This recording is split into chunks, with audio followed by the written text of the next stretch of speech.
On the afternoon of July 26, 2015, Jared Parker was riding dirt bikes with a group of friends near Jones Creek, north of Washougal, Washington. Nothing about the trail appeared immediately dangerous. There were no wild animals blocking their path, no mechanical failure, and no indication that within the next few seconds, one of the riders would find himself facing a man with a loaded handgun.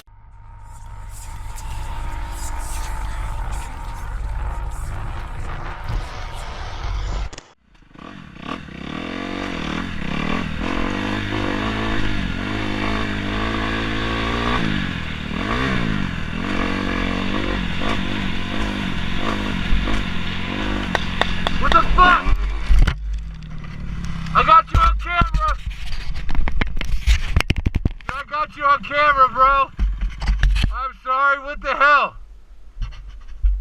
The camera's running. I got a little girl up here. My cousin told me to ride up here, and I did not know. Sir, we have a little... Oh, never come back. Is that a real gun? Off my property now. I'm off, no problem. No, you are standing on it right now. Our car's over here. We're leaving. Fuck where your car is. Get off my property. Can we go that way to our go? Will we go that way? Go. Jared had knowingly crossed a barrier blocking the trail. That detail would later become important, but it still couldn't prepare Jared for what was waiting on the other side. Your hands are shaking already? You got a little 3-year-old up here. You're teaching her to break the law. Good job. No, I didn't know. Casey Lanston, you may know. No, I don't. Because we were riding on the private track. I don't care. And he goes, Where right the no trespassing signs are, the lock gates, no trespassing sign, you just went past. Bullshit, you didn't know where you're at. Get off my property. No, I knew that this was no trespass. I didn't know that somebody's going to freak out about it. I'm not freaked out. Sir, Go. I'm leaving. This way, but the truck's that way. I don't care. That way. Can we please, sir? No, Just go. Push my bike. Go. How do I get home that way? I don't care.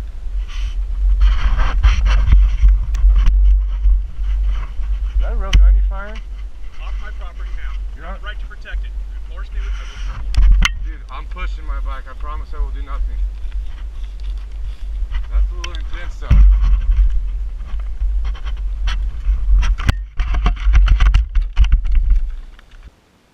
My wife's been attacked out here by people with motorcycles. Oh, I'd never do something like that. How do I know that? I'm a kind man. I'll show you my driver's license. I don't care. I just want you to go. No.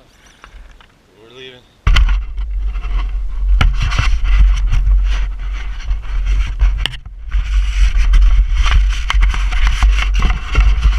How was it putting you in danger at all?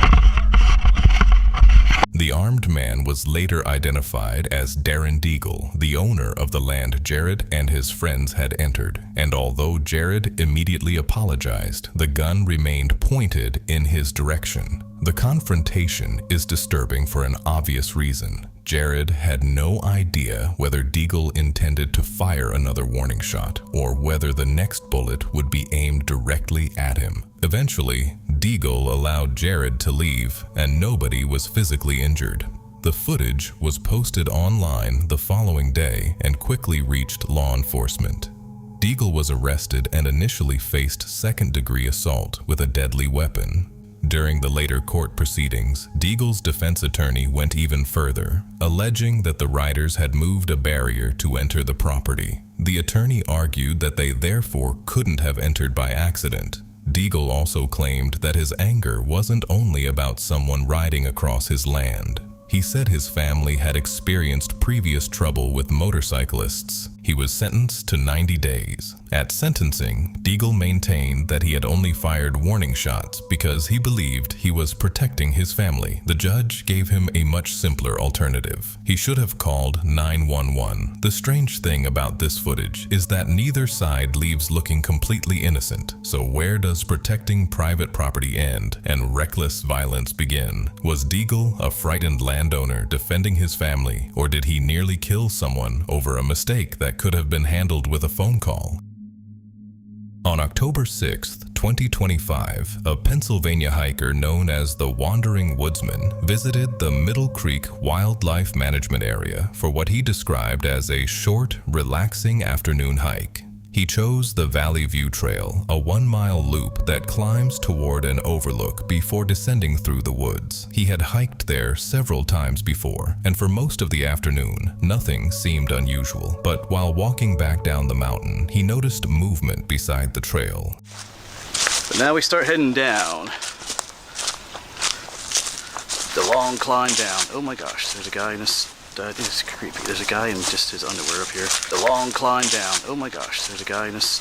That is creepy. There's a guy in just his underwear up here. Well, that was unexpected. I'm not sure if you saw any of that on camera. I didn't want to film as I got closer, obviously, but just some dude. Caught a glimpse of him. A little bit more than a glimpse. I mean, he was basically wearing, a pair of thongs for underwear.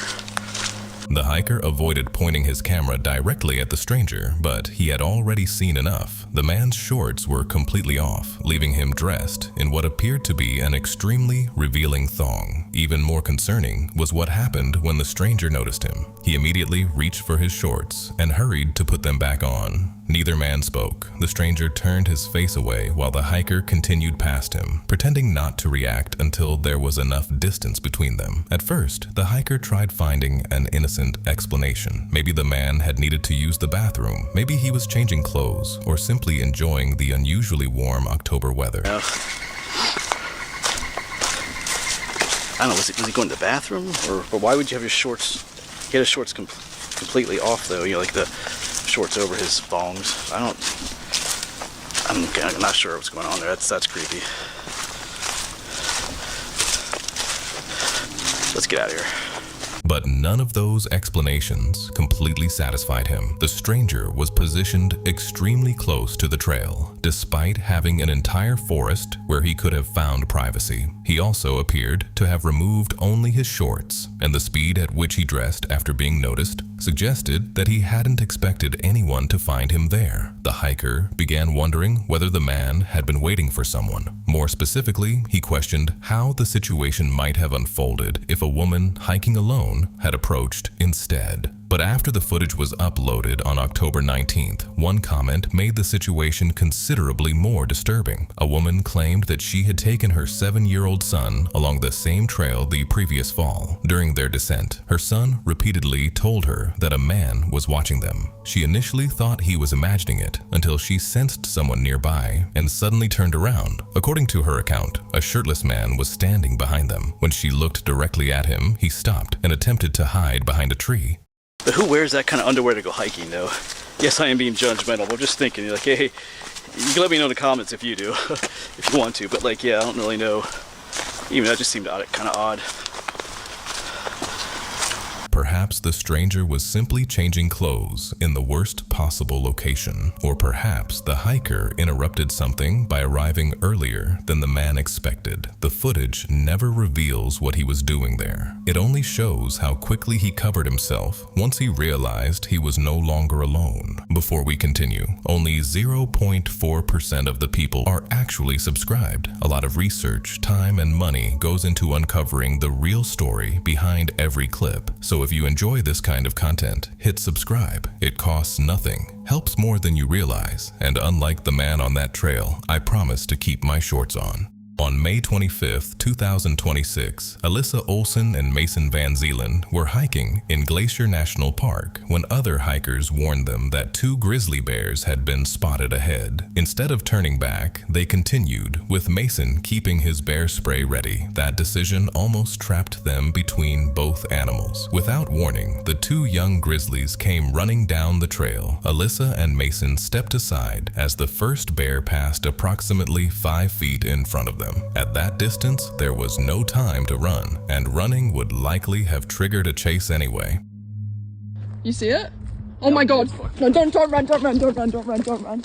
Oh my god. Get the spray out. Are you recording? Yeah. Oh my god. We're gonna die. We're actually gonna die. Holy heck!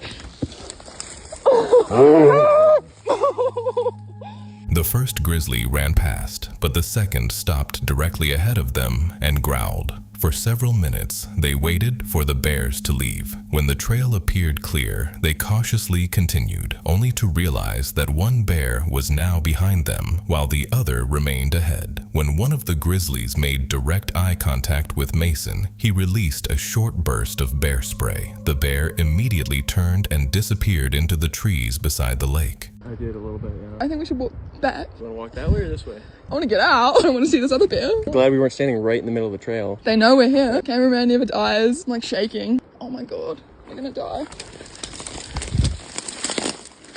I want to get out. Oh my god. Right there with the grizzly. I do not like this. I don't like it either. What are we doing? What are we doing? Hey! Back up. Good boy. Good boy. Should we keep walking? Just wait for a couple seconds. Like, it feels like Oh it's my trapping. god. I think there's more people right over there. Stay close. Yeah, come closer then. Oh my god, there's a fucking moose. Moose, fuck off. What do we need to do now? There's a moose. The moose is gonna attack me. You can't see for shit. Hey! Out the way. I feel better now. Fortunately, the moose also allowed them to pass. The encounter ended safely, but not because the bears were harmless. It ended safely because the animals remained focused on each other, and because Mason had brought the one piece of equipment that gave them a second chance. Jessie Carr is a Sydney-based travel creator whose videos document her solo trips, local food, and experiences in unfamiliar cultures. Her content is normally relaxed and curious, with Jessie openly interacting with the people she meets along the way. But during a solo trip through Samoa, one of those interactions developed into something far more uncomfortable. It looks unreal. And I guess you can hop down on those stairs and then go in. Alright, it's fine if I leave my car here, I think. I'm gonna hop in now. I took a couple photos and now I'm ready to have a dip.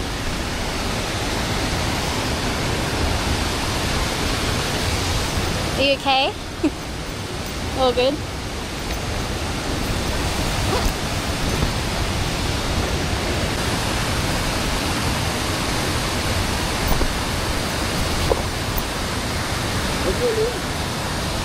Jessie.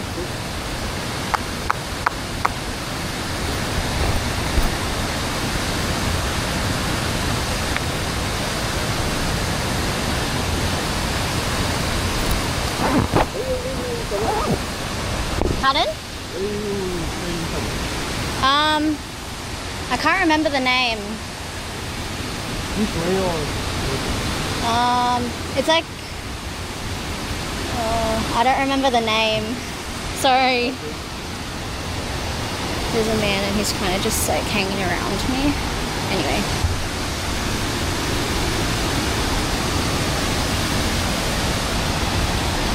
Just gotta be careful not to slip.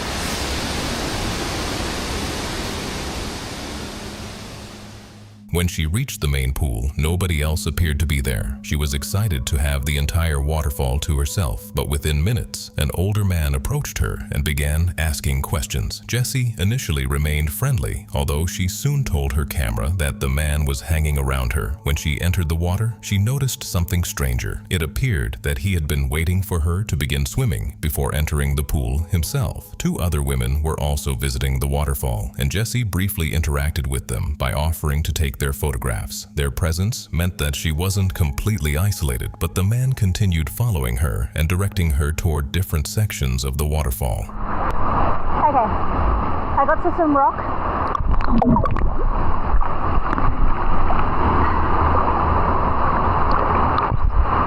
I don't know, I can't tell if the man is just being really nice or if he's just being too friendly, like,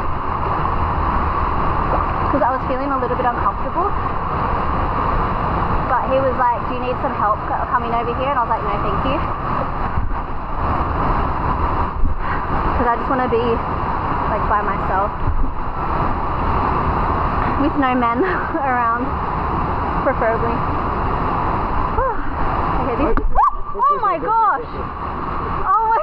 You scared me. I'm good, thanks.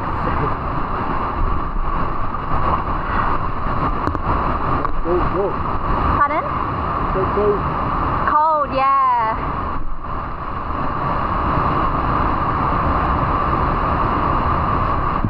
A hole. Oh, it's like a cave.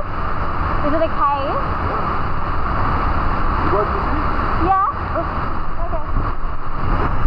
I'm okay. You go. I'll follow you.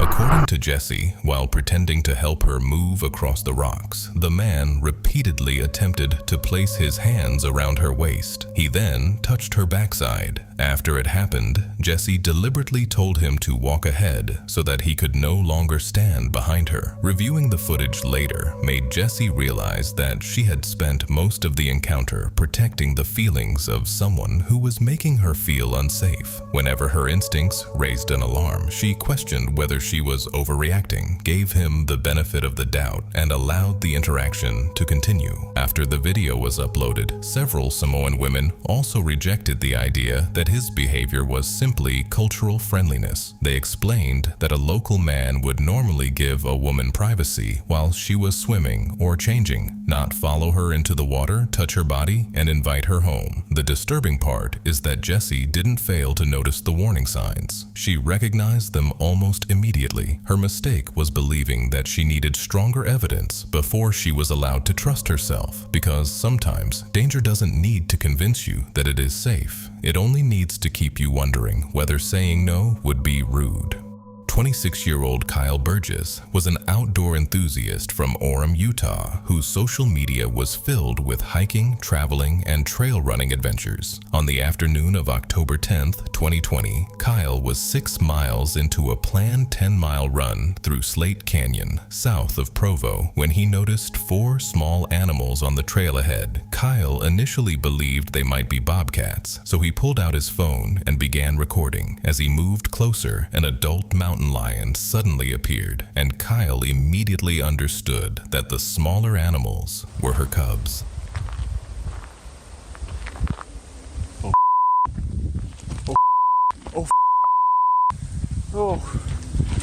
Ah! No! Get the away! Get the away! Holy holy Go! Go! Go! No! No! Go away! Go away! Please go away! Holy holy oh. Go away! Go away! I'm big and scary. Holy oh. Oh.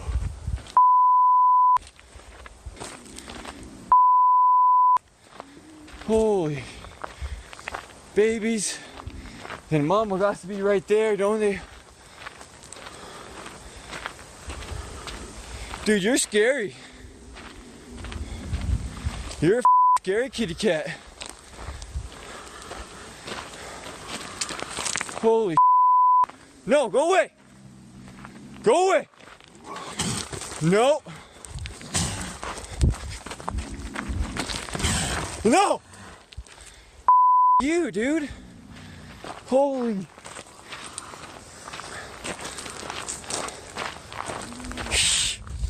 The cougar repeatedly bared her teeth, growled, and charged toward him with her front paws raised and her claws exposed. Kyle later explained that whenever he looked away or attempted to bend down for a rock, she rushed forward. That made retrieving something to defend himself with almost as dangerous as continuing to retreat empty-handed. After nearly 6 minutes, Kyle finally managed to grab a rock and throw it toward the cougar. The animal immediately turned and ran back in the direction of her cubs. You're not getting me, dude. I'm ready to go down.